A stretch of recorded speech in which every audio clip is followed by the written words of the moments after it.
পৃথিবীর নারীকুলের মধ্যে স্বামী ভক্তির জন্য মুসলিম ইতিহাসের পাতায় হজরত আসিয়া আলাইহিসসালাম এক বিশিষ্ট স্থান দখল করে রয়েছেন। তার কীর্তি, সমাহান ত্যাগ ও আদর্শ এবং ঈমানী দৃঢ়তা প্রকৃতপক্ষেই এক বিস্ময়কর বিষয়। আল্লাহ তাওহীদ রক্ষার্থে তিনি অপরিসীম দুঃখ, জ্বালা, যন্ত্রণা, অত্যাচার ও নির্যাতন সহ্য করে নিজের বিশ্বাসকে মিথ্যার সংস্পর্শ থেকে সযত্নে রক্ষা করে পৃথিবীর বুকে আল্লাহ বিশ্বাসী হিসাবে অমর নিদর্শন স্থাপন করেছেন। আজ আমরা বিবি আসিয়ার সমগ্র জীবনী এবং তার জীবনে ঘটে যাওয়া সবথেকে বিস্ময়কর অলৌকিক ঘটনাটি নিয়ে আলোচনা করব। মহিয়সী এই নারীর জীবনী এবং তার সেই বিশেষ অলৌকিক ঘটনাটি জানতে হলে পুরো ভিডিওটি শেষ পর্যন্ত দেখার অনুরোধ রইল।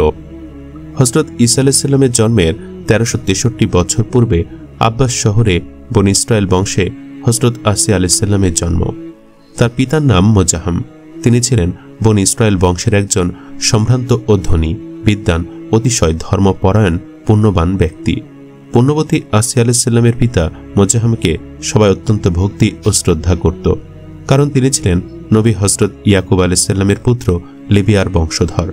শিশুকাল থেকে পিতা কন্যা ধর্মপরায়ণতার পরিচয় পেয়ে সযত্নে বিদ্যা শিক্ষা দিতে লাগলেন। সুদক্ষ ও জ্ঞানী ওস্তাদ রেখে তিনি কন্যাকে ধর্মগ্রন্থ অধ্যয়ন করালেন এবং অতি অল্প বয়সেই হজরত আসিয়া আলাইহিস সালাম সর্বপ্রকার দ্বীনী কাজে পারদর্শিনী হয়ে উঠলেন এবং সে আদর্শে নিজের জীবনকে গড়ে তুলতে লাগলেন। এখানে আরেকটা বিষয় উল্লেখ না করলেই নয়। হজরত আসিয়াকে মিশরীয়রা নেফারতিতি নামেই চিনে এবং এই নামেই তার সমাধিতে ফলক লাগানো রয়েছে। আমরা এখানে হজরত আসিয়াকে নেফারতিতি নামে সম্বোধন করছি। নির্দিষ্ট একটা বয়সে এসে নেফারতিতির ধর্মপরায়ণতা, রূপ ও গুণের সংবাদ দেশের চারিদিকে ছড়িয়ে পড়ল। তখনকার দিনে মিশরের আদি অধিবাসী কিপ্তিগণ যেমন ছিল অজ্ঞ, তেমনি ছিল হিংসুকে এবং অত্যাচারী। সংখ্যাগরিষ্ঠ ছিল বলে তারা বনী ইসরায়েল জাতিকে কখনো ভালো চোখে দেখত না। বনী ইসরায়েল জাতির উপরে অত্যাচার, অবিচার চালাত। তৎকালীন মিশরীয় বাদশাহদের উপাধি ছিল ফারাও বা ফেরাউন। আদিবাসী বলে কিপ্তিগণ বাড়তি সুবিধা পেত এবং ফেরাউনের দরবারের সবচেয়ে বড় পদগুলো পাওয়ার সুবিধা লাভ করত। এই অহংকারের বশবর্তী হয়ে বনী ইসরায়েলদের নিতান্ত হেয় এবং ঘৃণ্য বলে ধারণা করত। সামাজিক মান মর্যাদা বনী ইসরায়েলদের কিপ্তিদের তুলনায় প্রায় কিছুই ছিল না। আর সে কিপ্তি সম্প্রদায়ের জনৈক ধনী কৃষকের পুত্র ছিল কাবুস ওরফে দ্বিতীয় রামসিস। সাধারণ ইতিহাসের যাকে রামসিস দ্য সেকেন্ড বা গ্রেট রামসিস নামে অত্যধিক চেনে। কাবুস নেফারতিতির রূপগুণের কথা শুনে তার পানি প্রার্থী হল। মোজাহাম নিজে বনী ইসরায়েল বংশের লোক ছিলেন। তা সত্ত্বেও কিপ্তি বংশের যুবক কাবুসকে দেখে স্বীয় কন্যার উপযুক্ত সুপাত্র বলেই ধারণা করলেন। কিপ্তি সম্প্রদায়ের সঙ্গে সম্প্রীতি স্থাপন করার জন্যই নেফারতিতিকে কাবুসের সঙ্গে বিবাহ দিয়েছিলেন। পরবর্তীকালে উক্ত কাবুসই স্বীয় প্রখর বুদ্ধির কারণে মিশরের বাদশাহ ফিরাউনের পদে অধিষ্ঠিত হয়েছিল। সুতরাং পুণ্যবতী নেফারতিতির জীবন কাহিনী বর্ণনা করতে হলে পাপাত্ম ফেরাউনের কাহিনী বর্ণনা করতে হয়। ফেরাউনের লোমহর্ষক জুলুম ও নিগ্রহই নেফারতিতির জীবনের মহিমা শতগুণে বিকশিত করার পথ সুগম করেছিল। কোরআনুল কারিমে আল্লাহ পাক ইরশাদ করেন, ফেরাউন পত্নী বলল, হে আমার পালনকর্তা, আপনার সন্নিকটে জান্নাতে আমার জন্য একটি গৃহ নির্মাণ করুন। আমাকে ফেরাউন ও তার দুর্ধর্ষ থেকে উদ্ধার করুন এবং আমাকে জালেম সম্প্রদায়ের থেকে মুক্তি দিন। সূরা তাহরিম আয়াত 11। মুসলিম নারীদের জন্য চির স্মরণীয় ও অনুসরণীয় এক ব্যক্তিত্ব হচ্ছেন আসিয়া। সবুজ শ্যামলিমায় ঘেরা সুউচ্চ প্রাসাদের আলিশান মহলে তিনি বসবাস করতেন। সবুজ বৃক্ষের তলদেশে প্রাসাদের গা ঘেঁষে নীল দরিয়ার স্বচ্ছ পানি বয়ে চলত অবিরাম। এমন সব নিয়ামত ও আয়েশের মাঝেও আসিয়া ছিলেন অতৃপ্ত, অস্থির। তাহলে কোন সে পিপাসায় তিনি কাতর ছিলেন? কিসের অভাবে ছটফট করতেন তিনি?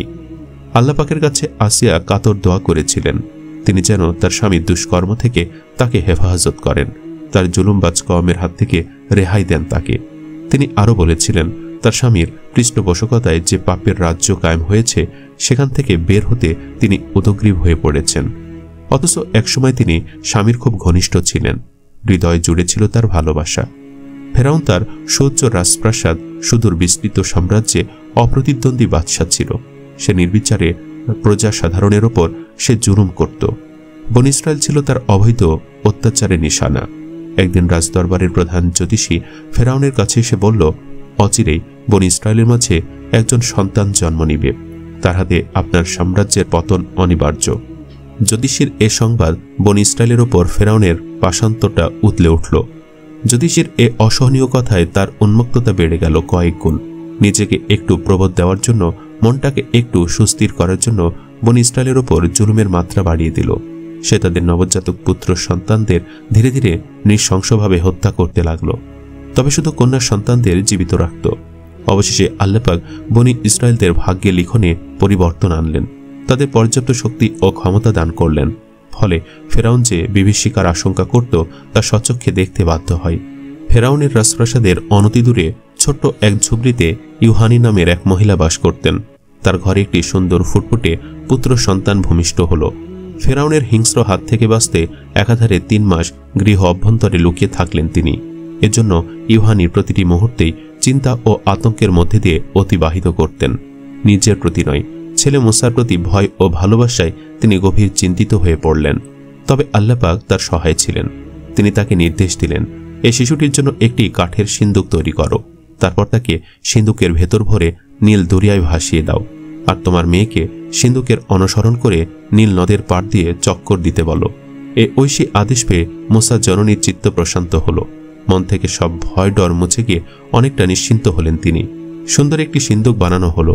ইউহানি নয়নের মনি মুসাকে সেখানে রেখে দিয়ে মেয়েকে বললেন, সিন্দুকটি মাথায় করে নীল নদের ঘাটে নিয়ে যাও। চতুর মেয়ে সবার চোখ ফাঁকি দিয়ে কাজ সম্পন্ন করল। ইউহানি সন্তান সমেত সিন্দুকটি নীল নদে ভাসিয়ে দিলেন। নদীর স্রোতে ভাসতে ভাসতে সিন্দুকটি ফেরাউনের মর্মর নির্মিত সদৃশ্য সিঁড়ির গোড়ায় এসে থামল। প্রাসাদের এক খিড়কি দিয়ে আচিয়া এই সিন্দুকটি দেখতে পেলেন। বাচ্চাসহ সিন্দুকটি উপরে তুলে আনা হলো। আশপাশের লোকেরা শিশুটিকে হত্যা করতে ফেরাউনকে নানাভাবে উত্তেজিত করতে লাগল।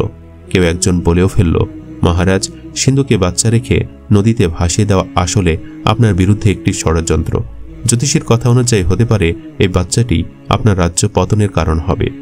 তাদের এই কথোপকথনের মাঝে আসিয়া এক কদম সামনে এসে বললেন, এ শিশু আমার ও তোমার নয়নমণি, তাকে হত্যা করো না। এ আমাদের উপকারে আসতে পারে, অথবা আমরা তাকে পুত্র করে নিতে পারি। প্রকৃতপক্ষে পরিণাম সম্পর্কে তাদের কোনো খবর ছিল না। সূরা কাসাস আয়াত 9। আসিয়া স্বামীর কাছে এই শিশুটির বিষয়ে তার সাধারণ হুকুম বলবৎ না করার জন্য অনেক অনুরোধ করতে থাকেন। প্রত্যাশা নিয়ে তিনি বললেন, হতে পারে এ শিশু বড় হয়ে আমার একান্ত বাধ্যগত হবে, আর আমরা তাকে আমাদের সন্তান রূপে গ্রহণ করব। এক পর্যায়ে ফেরাউন তার কথা মেনে নিল। রাজপ্রাসাদে মুসা আলাইহিস সালাম তখন ফেরাউনের পুত্রবধ হয়ে গেল। মানব সন্তানের প্রতি অগাধ ভালোবাসায় আসিয়ার দিল টইটুম্বুর। আনন্দের দোলায় তিনি দুলতে লাগলেন। প্রাসাদের লোকেরা এ শিশুর জন্য একজন ধাত্রী খুঁজতে লাগল। চতুর্দিক থেকে ধাত্রীদের আগমনে প্রাসাদ ভরে উঠল, কিন্তু রাজপ্রাসাদে আগত কোনো মহিলা স্তনই মুখে নিচ্ছে না বাচ্চাটি। ইত্যবসরে মুসার সহোদর বোন সামনে এগিয়ে এসে বলল, আমি একজন ধাত্রী সন্ধান দিতে পারি তোমাদের। আশা করা যায় এ বাচ্চা তার দুধ পান করবে। আসিয়া বললেন, জলদি গিয়ে তাকে নিয়ে আসো। মুসার বোন মারিয়াম দৌড়ে মায়ের কাছে গিয়ে বলল, আম্মা, মুসা আগত কোনো মহিলার দুধই পান করছে না, সকলে হতাশ হয়ে ফিরে গেছে। আমি তাদের আপনার কথা বলে এসেছি, চলুন। ইউহানির বলতে লাগলেন, অথচ প্রচণ্ড ভয় হচ্ছে, যদি তারা কোনোভাবে বুঝে ফেলে যে আমি তার মা, তাহলে কি হবে? সুসংবাদ নিয়ে মুসার বোন মারিয়াম এসে বলল, আম্মা, তাড়াতাড়ি চলুন, আমাদের অনেক দেরি হয়ে যাচ্ছে।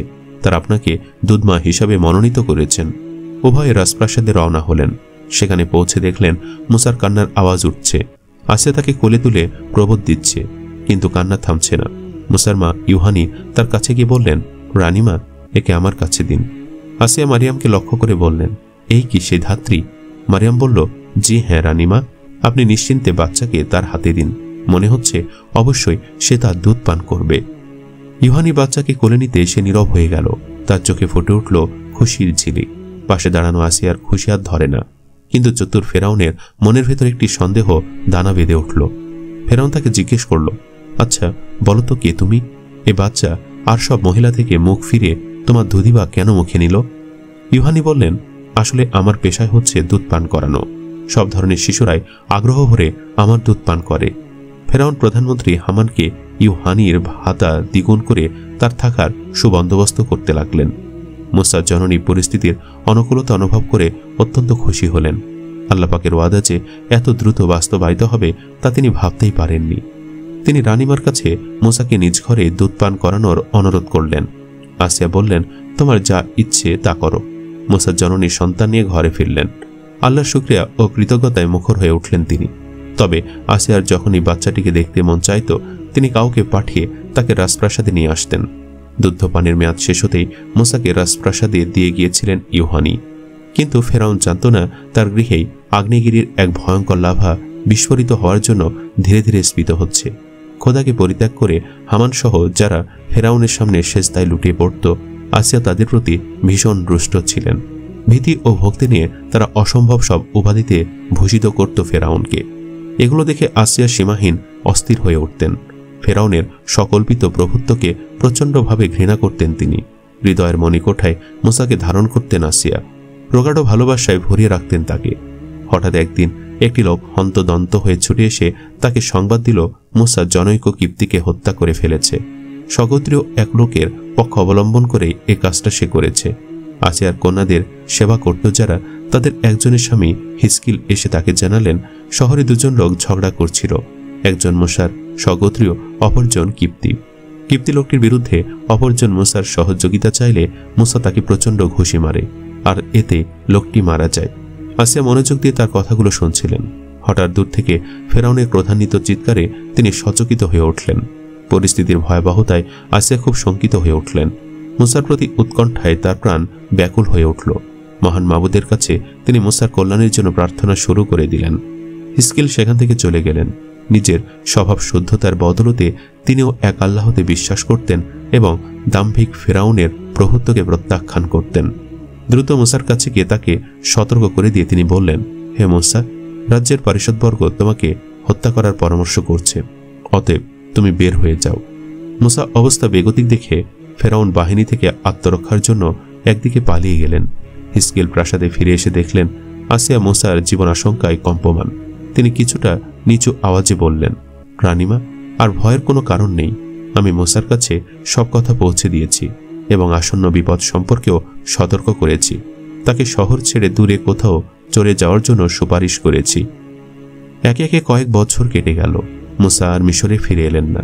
মুসাকে এক নজর দেখার অধীর অপেক্ষায় থাকতে থাকতে আসিয়া প্রায় নিরাশ হয়ে গেলেন। ফেরাউন ও তার সাঙ্গপাঙ্গদের মনে বিশ্বাস বদ্ধমূল হয়ে গেল যে মুসা কশ্চিন কালেও আর ফিরে আসবে না। তবে কয়েক বছর পর মুসা ঠিকই ফিরে এলেন। এবার তিনি আল্লাহ পাকের একজন নবী ও পয়গম্বর হয়ে এলেন।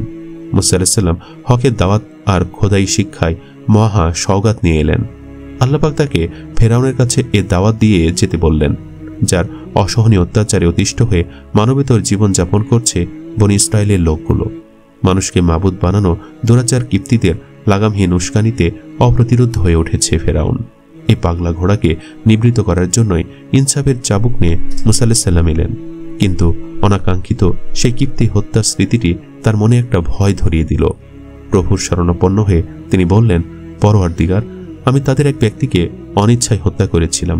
আমি আশঙ্কা করছি তারা আমাকে হত্যা করে ফেলবে। আল্লাহ পাক তাকে আশ্বস্ত করলেন। এবার তিনি আল্লাহর কাছে সাহায্য চেয়ে বললেন, রাব্বি ইশরাহ লি সাদরি ওয়া ইয়াসসির লি আমরি, আমার যাবতীয় কাজ আসান করে দিন। সব বাধা বিপত্তিকে নস্যাৎ করে দিয়ে দাওয়াতের পথ সুগম করে দিন।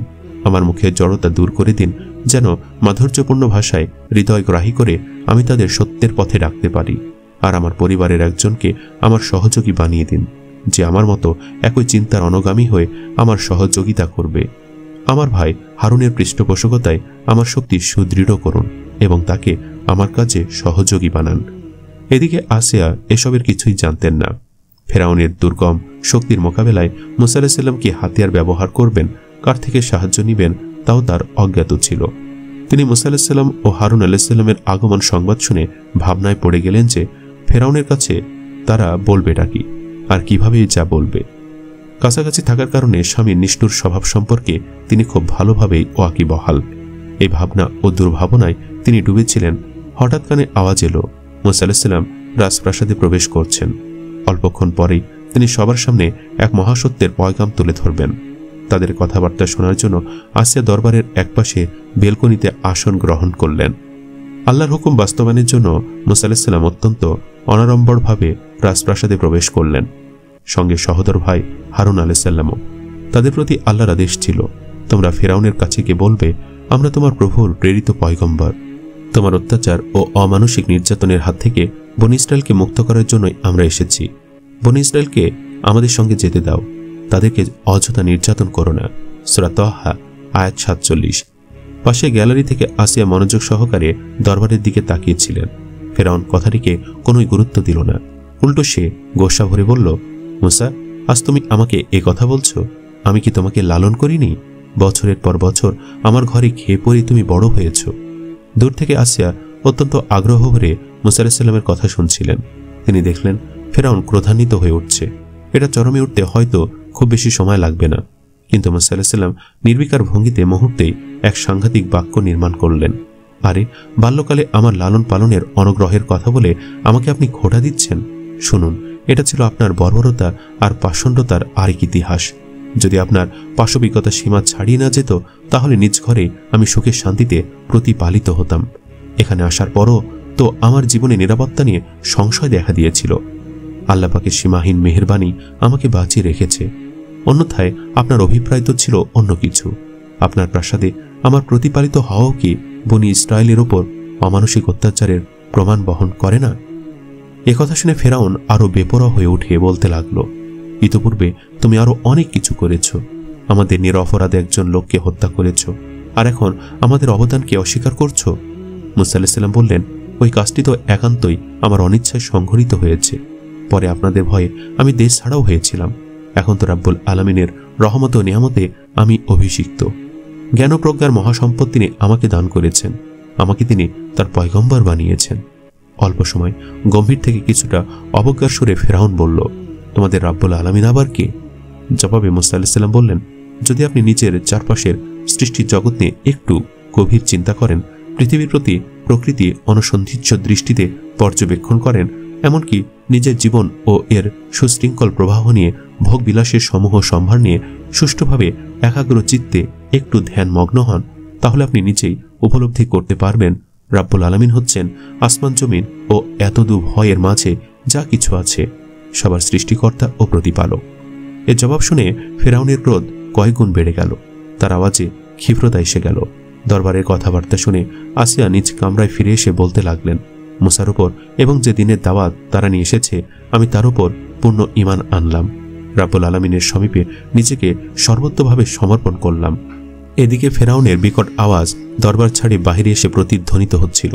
সে বলছে, তোমরা কি এর কথা শুনছ? এদের জিজ্ঞেস করো, কাকে তারা প্রভু মানে? তাদের রব কে? মুসা আলাইহিস সালাম বললেন, যিনি আপনাদের ও আপনাদের পূর্বপুরুষদের প্রভু, তিনি আমাদের প্রভু। নিখিল পৃথিবী ও এর মধ্যকার সবকিছুই যিনি স্রষ্টা, তিনি আমাদের রব। ফেরাউন রাগে অগ্নিশর্মা হয়ে চিৎকার করে বলতে লাগলো, যদি আমি ভিন্ন অন্য কাউকে তোমরা মাবুদ মনে করো, তাহলে অবশ্যই আমি তোমাদের কঠিন শাস্তির সম্মুখীন করব। একান্ত ভাবলেশহীন ভঙ্গিতে প্রশান্ত চিত্তে মুসা আলাইহিস সালাম বললেন, যদি আমার দাবির পক্ষে সুস্পষ্টত কোনো দলিল কিংবা অলৌকিক কোনো প্রমাণ পেশ করতে পারি, তাহলে কি আমার কথার সত্যায়ন আপনারা করবেন? তারপরেও কি আপনাদের মনের অমূলক সন্দেহ সংশয় দূর হবে না? ফেরাউন বলল, আচ্ছা, তুমি যদি নিজ দাবিতে সত্যবাদী হয়ে থাকো, তাহলে আমাদের কোনো মুজিজা দেখাও। আসিয়া আবার আগের জায়গায় ফিরে এসেছেন। এবার তিনি উদ্বিগ্ন হয়ে ভাবতে লাগলেন, মুসা কি কোনো জাদুকর, নাকি সত্যি সে একজন মুজিজাধারী যে তার স্বেচ্ছাচারী স্বামীর অহংকার ও দম্ভকে ধুলায় মিশিয়ে দিতে পারবে? তিনি মনে মনে বলতে লাগলেন, মুসা, তুমি যদি জাদুকর হয়ে থাকো, তাহলে কশ্চিনকালেও বিজয় নাগাল পাবে না তুমি। এরাই বিজয়ী হবে। এদের ঔদ্ধত্য বেড়ে যাবে আরও কয়েক গুণ। আসিয়ার ভাব তনয়তা কাটতে না কাটতেই তিনি দেখতে পেলেন মুসা আলাইহিস সালাম তার হাতের লাঠিটি বৃত্তাকারে হাওয়ায় ভাসিয়ে জমিনে ছেড়ে দিলেন। কোনো আওয়াজ হলো না ঠিকই, কিন্তু বিশালাকায় এক অজগরে পরিণত হলো লাঠিটি। প্রকাণ্ড সাপ মাথাটি উঁচুতে তুলে বিষাক্ত দাঁতগুলো বের করে সে ফোঁস করতে লাগলো। ফেরাউন ভয়ে আড়ষ্ট হয়ে গেলেন। সাপটি এমনভাবে ফেরাউনের দিকে এগুতে লাগলো যেন এক্ষুনি তাকে গিলে খাবে। ফেরাউন আত্মসংবরণ করে বলল, মুসা, তোমার সামর্থ্য কি এটুকুই, নাকি আরো কোনো ভেলকি তোমার ভারে আছে? মুসা আলাইহিস সালাম নিজের ডান হাত বাম বগলের নিচ থেকে বের করে প্রলম্বিত করে মেলে ধরলেন। অপরূপ শুভ্র জ্যোতির বিচ্ছুরণ শুরু হলো সেখান থেকে। রশ্মির তীব্রতায় সকলের চোখ ধাঁধিয়ে যাওয়ার উপক্রম। এসব কল্পনাতীত বাস্তবতার চাক্ষুষ দেখতে পেয়ে আসিয়া বলতে লাগলেন, নিশ্চয় আল্লাহ পাক মুসাকে সহায়তা করবেন, তাকে বিজয়ী আর ফেরাউনকে পরাজিত করবেন। কাঁপাকাঁপি শুরু হয়ে গিয়েছিল তার হৃৎপিণ্ডে, তবু তিনি অশান্বিত হয়ে উঠলেন। হয়তো এবার তার স্বামীর মনে ভীতির সঞ্চার হবে। মুসা আলাইহিস সালামের দাওয়াতের সামনে মাথা নত করবে সে, নিজের জুলুম নির্যাতনের ঘৃণ্য পথ থেকে ফিরে আসবে। কৃত্রিম প্রভুত্বের অন্ধ অহমিকার ফেরাউন মাঝে মাঝে তুলকালাম কাণ্ড ঘটিয়ে ফেলত, আর তার নির্মমতার বলি হতো বেচারা বনী ইসরায়েল। সবকিছুর পরও আসিয়া এবার আশান্বিত, কিন্তু তার আশা ব্যর্থ হতে বেশি সময় লাগল না। ফেরাউন তার সভাসদকে সম্বোধন করে বলল, তোমরা জেনে রাখো, মুসা ও তার ভাই হচ্ছে আস্ত জাদুকর। জাদু বলে তারা তোমাদের ভূখণ্ড থেকে বের করে নিতে চায়। তোমাদের করণীয় সম্পর্কে তোমরা এবার সিদ্ধান্ত নাও। জনৈক মন্ত্রী পরামর্শ দিল, বাদশাহ সালামান, মুসা ও তার ভাইদের জাদুর যথোচিত জবাব দেওয়া দরকার। আপনি সমগ্র মিশরে আপনার প্রতিনিধি পাঠিয়ে দিন, তারা দেশের সব অভিজ্ঞ জাদুঘরকে আপনার দরবারে এনে উপস্থিত করবে। পরামর্শটি ফেরাউনের খুবই মনোভূত হল। সে দেশের চতুর্দিক থেকে জাদুকরদের একত্রিত করায় ব্যস্ত হয়ে উঠল। আসিয়া জাদুকরদের তেলেশমাদি সম্পর্কে সম্যক ধারণা রাখতেন, কাজেই মুসা আলাইহিস সালামকে নিয়ে তিনি মহাভাবনায় ডুবে গেলেন। আসিয়া তাদের এই বক্তব্যটি নিয়েও বিস্তর ভাবতে থাকলেন। আমাদের এই মর্মেও ওহী পাঠানো হয়েছে যে যারা মিথ্যার আশ্রয় নেয় এবং সঠিক দিন থেকে বিমুখ হয়ে যায় তাদের উপর আল্লাহর আযাব অবধারিত। এসব কথাবার্তা নিয়ে গভীর চিন্তা ভাবনা করে আসিয়া মুসা আলাইহিস সালামের অকপট উপস্থাপন ও সাবলীল বর্ণনা ভঙ্গিতে বেশ চমৎকৃত হলেন। কত ছোট্ট অথচ পূর্ণাঙ্গভাবে তিনি মহান প্রভুর গুণাবলী পরিচয় তুলে ধরে বলেছিলেন, আমাদের পালনকর্তা তিনি, যিনি প্রত্যেক বস্তুকে তার যোগ্য আকৃতি দান করেছেন, অতঃপর পথ প্রদর্শন করেছেন। সূরা তাহা আয়াত 50। আসিয়া আলাইহিস সালাম মুসা আলাইহিস সালামের সবকিছুর উপর ঈমান এনে মনে মনে ফেরাউনকে বললেন, মুসার সঙ্গে বিতর্কে তুমি হেরে গেছ। বিশেষ করে যখন তুমি মুসাকে বলেছিলে তাহলে অতীত যুগের লোকদের অবস্থা কি, আর তৎক্ষণাৎ মুসা এর যুক্তিসই উত্তর দিয়ে বলেছিল, তাদের খবর আমার পালনকর্তার কাছে লিখিত আছে। আমার পালনকর্তা ভ্রান্ত হন না এবং বিস্তৃতও হন না। তিনি তোমাদের জন্য পৃথিবীকে সজ্জা করেছেন এবং তাদের চলার পথ করেছেন। আকাশ থেকে বৃষ্টি বর্ষণ করেছেন এবং তা দ্বারা আমরা বিভিন্ন প্রকার উদ্ভিদ উৎপন্ন করেছি। তা থেকে তোমরা আহার করো এবং তোমাদের চতুষ্পদ জন্তু চড়াও। নিশ্চয়তে বিবেকবানদের জন্য নিদর্শন রয়েছে। সূরা তাহা আয়াত 52 ও 54। গভীর ভাবনার সীমানা পেরিয়ে এভাবে ঈমানের ভূখণ্ডে ঢুকে পড়লেন আসিয়া। নারীদের মধ্যে সর্বপ্রথম মুসা এবং তার রবের উপর ঈমান আনলেন। নিজের এ আবেগ ও অনুভূতি তিনি হিজকিলের স্ত্রীর সামনে তুলে ধরলেন। হিজকিলের স্ত্রী ছিলেন আসিয়ার তার সেবিকা। এদিকে হিজকিল ইতিপূর্বে ঈমান এনেছিলেন, কিন্তু ফেরাউনের ভয়ে তিনি ঈমান গোপন রেখেছিলেন। এদিকে হঠাৎ ফেরাউনের চিৎকারের বিকট আওয়াজ শোনা গেল। দরবারের বিশাল পরিসর পেরিয়ে বাহিরের প্রশস্ত আঙ্গিনা জুড়ে সে আওয়াজ ছড়িয়ে পড়েছে। আত্ম গভীরতার সুরে সে বলছে, কালী মুসা তার জাদুর চূড়ান্ত পরিণাম দেখতে পাবে। তার জাদুর ক্ষমতা চিরতরে নস্যাৎ করে দেওয়া হবে কাল। পরের দিন শহরের সকল লোক ফেরাউনের জাদুকরদের দেখার জন্য নির্দিষ্ট স্থানে সমবেত হল। জাদুকররা তাদের ঐন্দ্রজালিক খেল দেখাতে শুরু করল। হাতের রশ্মিগুলোকে তারা জাদু বলে চলন্ত সাপে পরিণত করল। এদিকে ফেরাউন ও তার সঙ্গীরাও তো খুশিতে আটখানা। এদিকে মুসা আলাইহিস সালামের কপালে একটি চিন্তার ভাঁজ পড়ে গেল। আমার লাঠিও যদি সাপ হয় তাহলে লোকেরা জাদু ও মুজিজার পার্থক্য করবে কিভাবে? সঙ্গে সঙ্গে আল্লাহ পাক সান্ত্বনা দিয়ে নিশ্চিন্ত করলেন। ওদিকে আসিয়া জাদুকরদের অভিনব কীর্তি দেখে ভয়ে এতটুকুন হয়ে গেলেন। দুশ্চিন্তায় কালো হয়ে গেল তার চেহারা। এতক্ষণে মুসা আলাইহিস সালাম তার হাতে লাঠি জমিনে ছেড়ে দিয়েছেন। মুহূর্তে এক প্রকাণ্ড সাপ হয়ে তা নড়ে চড়ে উঠল। জাদুকরদের সাপের বিপরীত পার্শ্বে দাঁড়িয়ে এগিয়ে প্রতিটি সাপকে গিলে খেতে লাগলো। সামান্য সময়ের ব্যবধানে গোটা ময়দান খালি হয়ে গেল। এই অভাবিত দৃশ্য দেখে আসিয়া তো আনন্দে আত্মহারা প্রায়। অজ্ঞাতে ভেতর থেকে কৃতজ্ঞতার আওয়াজ বেরিয়ে এলো। আর একটু হলেই সে আওয়াজ সকলের কানে চলে যেত, কিন্তু নিজেকে সংবরণ করে তিনি শুধু বললেন, আলহামদুলিল্লাহ। অবশেষে মুসাকে তিনি বিজয়ী করলেন। অল্প কিছুক্ষণ পরে তার খুশির জোয়ার আর বাদ মানল না। যখন তিনি দেখলেন পরাজিত জাদুকররা নিজেদের ভুল বুঝতে পেরে মুসা আলাইহিস সালামের প্রতি ঈমানের প্রকাশ্য ঘোষণা দিয়ে আল্লাহর সমীপে সেজদায় লুটিয়ে পড়েছে। পাষণ্ড ফেরাউন তাদের অমানসিক শাস্তি দিয়ে চোখের সামনে নির্মমভাবে হত্যা করে ফেলল। কিন্তু তারা সফল কাম। কিয়ামতের দিন অবশ্যই আল্লাহ পাক তাদের মহাপুরস্কারে ভূষিত করবেন। পরাজয়ের চরম গ্লানি মাথায় নিয়ে নিদারুণ লাঞ্ছিত ও অপদস্থ হয়ে ফেরাউন প্রাসাদে ফিরল। আসিয়াও ফিরে এলেন প্রাসাদে। স্বামীর সাথে কোনো কথা হলো না তার, কারণ ঘটে যাওয়া কোনো কিছুই তার অগোচর ছিল না।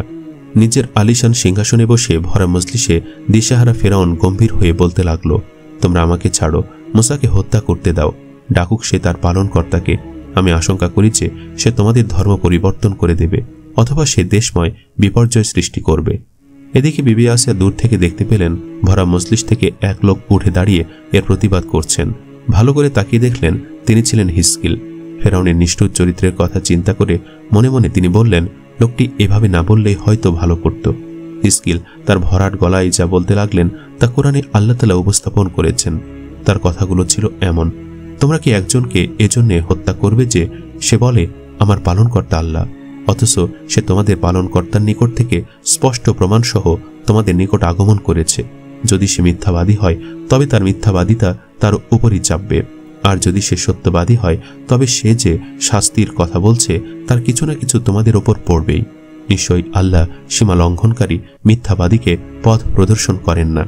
হে আমার কওম, আজ এদেশে তোমাদেরই রাজত্ব, দেশময় তোমরা বিচরণ করছো, কিন্তু আমাদের আল্লাহর শাস্তি এসে গেলে কে আমাদেরকে সাহায্য করবে? সূরা মুমিন আয়াত 28-29। হিজকিলের কথাগুলো ফেরাউন রাগে অগ্নিশর্মা হয়ে উঠল। পেরেশান হয়ে সে ভাবতে লাগলো, আমার সামনে এভাবে কথা বলা দুঃসাহস সে পেল কোথায়? কতটা অবলীলায় সে মুসার পক্ষ সমর্থন করে তাকে আমার উপর প্রাধান্য দিচ্ছে। প্রকাশ্যে জনসম্মুখে মুসার সাথে একাত্মতার ঘোষণা দিতে তার বুকটা একটুও কাঁপল না। এটা কিভাবে সম্ভব হলো? অথচ আমি তো তার প্রভু ও মালিক। হিজকিল কিন্তু তখনও থেমে নেই, এক নাগাড়ে তিনি বলেই চলেছেন। সকল সভাসদকে উপদেশমূলক পরামর্শ দিয়ে তিনি বলতে লাগলেন, হে আমার কওম, আমি তোমাদের জন্য পূর্ববর্তী সম্প্রদায় সমূহের মতোই বিপদ সংকুল দিনের আশঙ্কা করি, যেমন কওমে নূহ, আদ, সামুদ ও তাদের পরবর্তীদের অবস্থা হয়েছিল। আল্লাহ বান্দাদের প্রতি কোনো জুলুম করার ইচ্ছা করেন না। হে আমার কওম, আমি তোমাদের জন্য প্রচণ্ড হাক ডাকের দিনের আশঙ্কা করি। সেদিন তোমরা পেছনে ফিরে পলায়ন করবে, কিন্তু আল্লাহ থেকে তোমাদেরকে রক্ষাকারী কেউ থাকবে না। আল্লাহ যাকে পথভ্রষ্ট করেন তার কোনো পথ প্রদর্শক নেই। সূরা মুমিন আয়াত 30-33। আসিয়া হিজকিলের কথাগুলো গভীর মনোযোগ দিয়ে শুনছিলেন এবং তাকে নিয়ে প্রবল উৎকণ্ঠায় ভুগছিলেন। হয়তো এখনই সে ফেরাউনের রোষানলে দগ্ধ হয় কিনা, যা ভাবনা তাই। ফেরাউন অনতিবিলম্বে হিজকিলকে বন্দী করে হত্যা করে ফেলার নির্দেশ জারি করল। কেননা ফেরাউনের স্বগোত্র কিংবা সভাসদের কেউই আজ পর্যন্ত এমন দুঃসাহস কখনো দেখাতে পারেনি। যে ফেরাউনের জন্য এ দুঃসাহস, সে ফেরাউনের সামান্য পরিবর্তনও হল না, উল্টো তার হিংস্রতা ও শয়তানি বেড়ে গেল কয়েক গুণ। হিজকিল কিন্তু সহজে ধরা দিলেন না, পালিয়ে আত্মগোপন করলেন তিনি। বরং বলা উচিত আল্লাহ পাক তাকে ফেরাউনের কবল থেকে মুক্তির ব্যবস্থা করলেন, কারণ তিনি ছিলেন ন্যায়পরায়ণ ও সত্য অনুরাগী একজন মানুষ। মানুষকে কল্যাণের পথ দেখাতে গিয়ে কখনোই কারো নন্দা ও ভর্ৎসনার পরোয়া করতেন না। ফেরাউন নিজের খাসকামরায় বসে মুসা আলাইহিস সালাম সম্পর্কে সীমাহীন উদ্বেগ নিয়ে আসিয়ার সাথে আলোচনায় প্রবৃত্ত হল। বলতে লাগলো, এই মুসাকে আমরা আদর যত্ন করে প্রতিপালন করলাম, আর সে কিনা আমাদের বিরুদ্ধে বিদ্রোহের ঝান্ডা উঁচিয়ে ধরছে। কিসের এক নতুন ধর্মের দাওয়াত দিচ্ছে মানুষকে? দুধকলা দিয়ে কালসাপ পুষেছি আমরা। এ কথা বলে জ্যোতিষীর সেই কথাকে স্মরণ করিয়ে দিল সে। অচিরে বনি ইসরায়েলের ঘরে এক সন্তান জন্ম নিবে যে আপনার রাজত্বের পতন ঘণ্টা বাজাবে। সে লক্ষ্য করল আসিয়া এই ভাবনাকৃতি ও আবেগকে মোটেও গুরুত্ব দিচ্ছে না, তেমন একটি মনোযোগ দিয়ে তার কথাগুলো শুনছে না। ফেরাউন চিৎকার করে বলল, মুসাকে নিয়ে আমি দুশ্চিন্তায় পাথর হয়ে যাচ্ছি, আর আমাকে সহানুভূতি জানানো তো দূরে থাক, আমার কথার সামান্য গুরুত্ব তুমি দিচ্ছ না। তুমি কি ভুলে গেছো যে তুমি আমার স্ত্রী? আসিয়া নিজের পথ ধরে এগুলেন। পাল্টা প্রশ্ন করলেন তিনি, তুমি মুসাকে অপছন্দ করো কেন? বিস্মিত হয়ে ফেরাউন জবাব দিল, সে আমার প্রভুত্ব অস্বীকার করে অন্য কাউকে প্রভু বলে বিশ্বাস করে। আসিয়া বললেন, মুসাকে নিয়ে দুশ্চিন্তা ও বাড়াবাড়ি করো না। যে ঘটনা ও বাস্তবতা আজ স্বচক্ষে প্রত্যক্ষ করলে তা নিয়ে একটু ভেবে দেখো, গভীর চিন্তায় একটু ডুব দাও। তারপর বলো কি অন্যায়টা মুসা করেছে, কেন সৎপথের দিশারি বলে তাকে স্বীকার করবে না? তুমি তো প্রবঞ্চক হামানের নির্জলা মিথ্যা কথাগুলোকেই প্রত্যাদেশের মতো গুরুত্ব দাও, আর হামান মুসাকে শুরু থেকেই অপছন্দ করে। সে চায় তুমি মুসার সাথে শত্রুতা করো, তার প্রত্যাশা তোমার অন্তরে কেবল সে একাই বসবাস করবে। তুমি কখনো কথা বলছো না কেন যে মুসা হকের পথেই আমাদের রেখে যাচ্ছে, আর হামানি মূলত ভুলের পসরা বিকিনি করছে। আসিয়া নতুন মূর্তি দেখে এবং তার কথাগুলো শুনে ফেরাউন কিছুক্ষণ চুপ করে রইল। আশ্চর্য হয়ে সে ভাবতে লাগলো, হে হতভাগী, এ কি কথা বলছো আমাকে? এরপর থেকে সে আসিয়াকে সন্দেহজনক চোখে দেখতে লাগলো। তার চালচলন, কথাবার্তা সবকিছু সন্দেহজনক মনে হতে লাগলো। এমনকি তার কন্যাদের পরিচারিকা হিজকিলের স্ত্রীকেও সন্দেহের আওতা নিয়ে আসলো সে। তার সব কাজকর্ম গতিবিধি লক্ষ্য রাখার জন্য গোয়েন্দা নিযুক্ত করল সে। অবশেষে তার কাছে নিশ্চিত সূত্রে সংবাদ পৌঁছল, এই পরিচারিকাটি মুসা আলাইহিস সালামের একান্ত ভক্ত ও অনুসারী। এবার ফেরাউনের ক্রোধের কোনো সীমা পরিসীমা রইল না। তারই রাজ্য প্রাসাদে মুসার ধর্ম ঢুকে গেছে। তার স্ত্রী, দাসদাসী, পরিচারিকা, সিপাহী, প্রহরী, কর্মচারী এবং তাকে প্রভুত্বের আসনে সমাসীনকারী লোকগুলো আজ মুসার দিনের সামনে মাথা নুয়ে দিয়েছে। নিজেকে সংবরণ করতে না পেরে বজ্রের মতো গর্জন করে উঠল সে, আসিয়া, এ পরিচারিকা ও তার স্বামীর মরণই একমাত্র প্রাপ্য। তাদেরকে এমন ভয়ানক শাস্তি দাও যার প্রচণ্ডতায় তারা যেন মৃত্যুবরণ করতে বাধ্য হয়। আসিয়া তার পরিচারিকার ব্যাপারে চরম উদ্বিগ্ন হয়ে উঠলেন। কিছুটা প্রকৃতিস্থ হয়ে তিনি বললেন, এ মেয়েটি আসলে এসব কিছু বোঝে না। কথাগুলো তিনি মূলত নিরপরাধ মেয়েটিকে ফেরাউনের কবল থেকে বাঁচানোর জন্যই বললেন। কিন্তু ফেরাউন আসিয়ার কথার দিকে সামান্য ভ্রুক্ষেপও করল না, বরং কিছুটা রাগচটা হয়ে আকারে ইঙ্গিতে বুঝিয়ে দিল, তুমিও কিন্তু সন্দেহভাজনদের মাঝে আছো।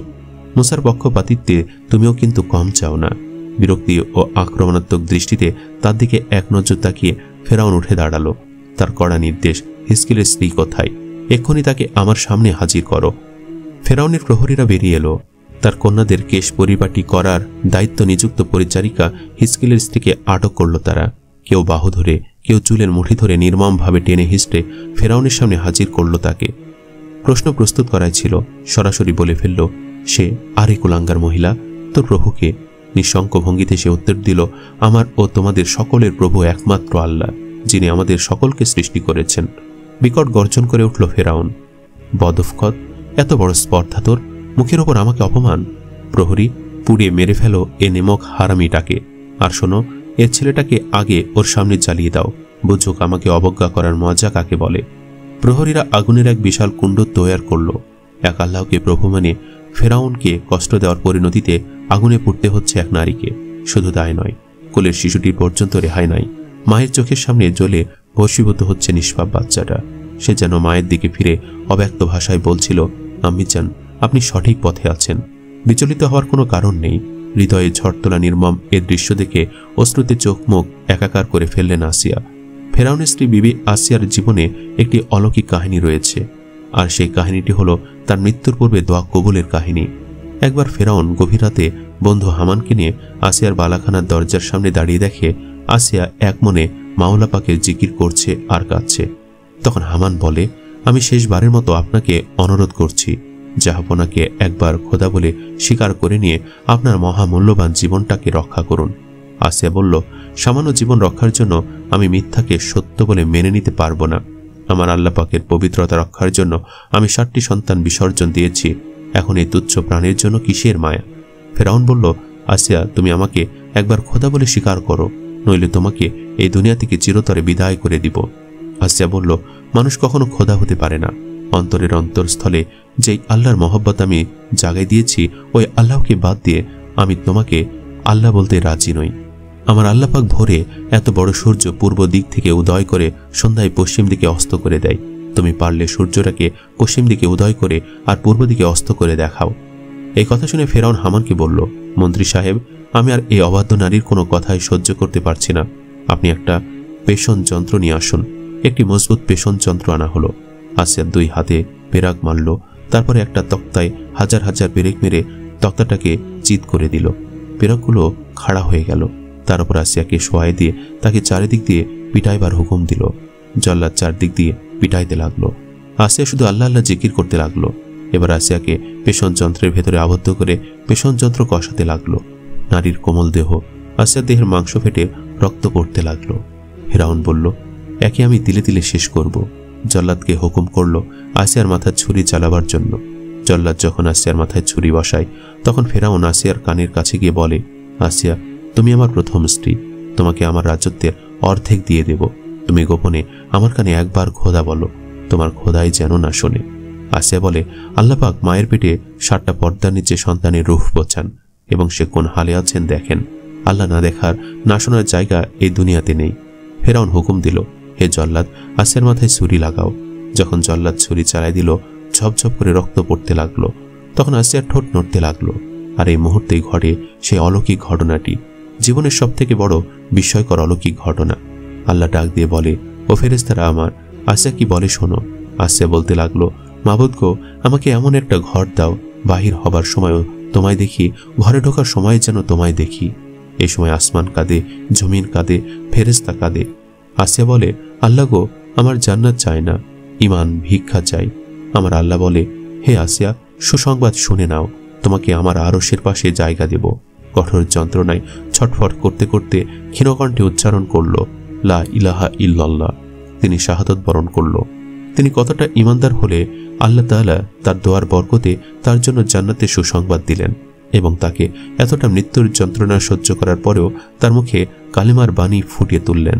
মৃত্যুর পূর্বে তার মনের ইচ্ছা পূরণের পুরো বিষয়টি ছিল একটি অলৌকিক ঘটনা। কেননা বিবি আসিয়া মৃত্যুর পূর্বে অলৌকিক আওয়াজের মাধ্যমে জান্নাতে তার জন্য ঘর তৈরির সংবাদটি পেয়েছিলেন। তিনি কঠিন মৃত্যুর যন্ত্রণার মুখে দোয়া করেছিলেন এবং আল্লাহ পাক তার দোয়া কবুল করলেন। সিদ্দিক ও শহীদদের অনন্য মর্যাদায় অভিষিক্ত করলেন তাকে। জান্নাতের অকল্পনীয় সব নিয়ামত দান করলেন। আর ফেরাউন বিশাল সৈন্যবহর সহ নীল দরিয়ায় ডুবে মরল। পৃথিবীবাসীর কাছে এখন সে শুধু এক মর্মান্তিক ইতিহাস। এ যুগে নারীদের কাছে বিবি আসিয়া হলো এক চমৎকার দৃষ্টান্ত। জীবনের শেষ মুহূর্তটুকু পর্যন্ত তিনি কঠিন মৃত্যুর যন্ত্রণা ভোগ করেছেন এবং ঈমান থেকে তিনি এক চুলো সরে দাঁড়াননি। বর্তমানে এই ফিতনার যুগে ইমাম ধরে রাখাটাই যেন একটি মহা যন্ত্রণা ও পরীক্ষার বিষয়। তবে বিবি আসিয়ার আদর্শে যদি নারীরা নিজেদের গড়ে তুলতে পারে, নিজেদের ঈমান শক্ত করতে পারে, তবে কিয়ামতের পূর্বে শেষ জামানায় ফিতনা যতই কঠিন হোক না কেন, ইসলামের ছায়াতলে থাকা প্রত্যেকটি নারীর জন্য সহজ হয়ে যাবে। মৃত্যু মুখেও যেমন বিবি আসিয়াকে আল্লাহ তাআলা জান্নাতের সুসংবাদ শুনিয়েছিলেন, তেমনি এ যুগের নারীরা যদি কঠিন ফিতনার যুগে ঈমানকে ধরে রাখতে পারে এবং তদনুযায়ী আমল করতে পারে, তাহলে আল্লাহ তাআলা তাদেরকেও এই দুনিয়ার বুকে ঈমান নিয়ে চলার তৌফিক দান করবেন এবং তাদের ঈমান নিয়ে চলার পথটাকে আরও সহজ করে দিবেন। প্রিয় বন্ধুরা, এতক্ষণ আলোচনা করেছি বিবি আসিয়ার তার সমগ্র জীবনী, যেখানে আপনারা জানতে পেরেছেন তিনি সারাটি জীবন কিভাবে কাটিয়েছেন, হযরত মুসা আলাইহিস সালামকে তিনি কিভাবে নিজের নয়নের মণি করে রেখেছেন এবং কিভাবে তার মন ইসলামের দিকে ধাবিত হয়েছে এবং তিনি নিজে ইসলাম ধর্ম গ্রহণ করেছেন। আজকের ভিডিওতে আরও জানিয়েছি ইসলাম ধর্ম গ্রহণ করার ফলে তার জালিম স্বামী ফেরাউন তার উপর কতটা অত্যাচার করেছে এবং আরও আলোচনা করেছি তার জীবনে ঘটে যাওয়া সবথেকে বড় এবং বিস্ময়কর অলৌকিক ঘটনাটি, যে ঘটনাটি ছিল ফেরাউনের শত আঘাত এবং যন্ত্রণা সহ্য করতে করতে মৃত্যুর মুখে পতিত হবার মুহূর্তে আল্লাহ তাআলা তার দোয়াটি কবুল করে নেয়। মৃত্যুর সময় বিবি আসিয়া আল্লাহর কাছে দোয়া করেছিল তার জন্য যেন আল্লাহ তাআলা জান্নাতে একখানা ঘর তৈরি করে রাখেন এবং আল্লাহ তাআলাও অলৌকিকভাবে অদৃশ্য গায়েবী আওয়াজের মাধ্যমে তাকে জানান দেয় যে তার জন্য রয়েছে সুসংবাদ, আর সেটি হলো মহান রব্বুল আলামিন তার জন্য জান্নাতে তার ঈমানের শক্তির জন্য একটি ঘর তৈরি করে রেখেছেন, যেটি ছিল তার জীবনের সবথেকে বড় অলৌকিক ঘটনা। আল্লাহ তাআলা আমাদের মা বোনদেরকে বিবি আসিয়ার মতো হওয়ার তৌফিক দান করুক, আমিন।